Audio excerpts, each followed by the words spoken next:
Hello guys, welcome to Pronouncist, your pronunciation guide. Today we will learn how to pronounce the word shown on the screen.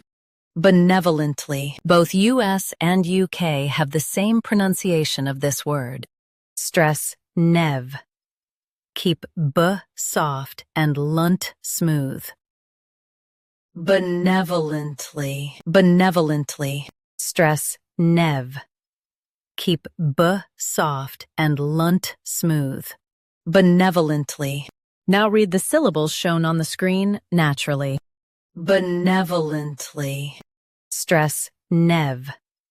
Keep b soft and lunt smooth. Benevolently. Practice repeatedly and you'll soon be able to say this word perfectly. The best way to practice is to repeat the syllable multiple times. The meaning of the word is kindly and generously. Try repeating this word several times to improve your pronunciation.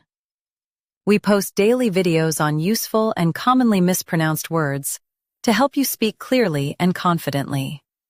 Like this video and subscribe to Pronouncist for more pronunciation guides. Thanks for watching us.